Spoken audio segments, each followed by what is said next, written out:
Yenə çağır bizi ağa, yenə gəlib hərəminə, sarılarıq ələminə, nökərinik əl açarıq ağa sənin kərəminə.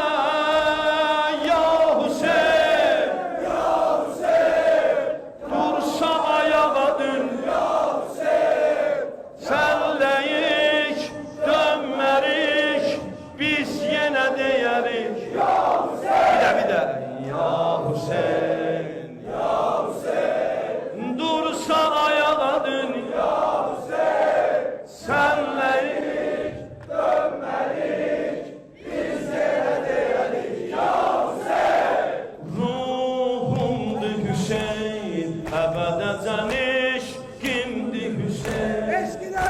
Mən də yaxşı mənada dəliyəm, amma səhərəcəm rezol oxuyaram, eşqə baxıram. Ya Allah!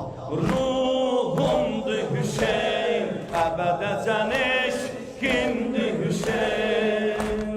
Virdimdir Hüseyin, qələm ilə məşqimdir Hüseyin.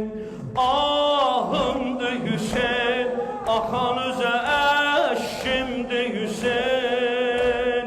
Ahımdır Hüseyin, axan üzə əşqimdir Hüseyin.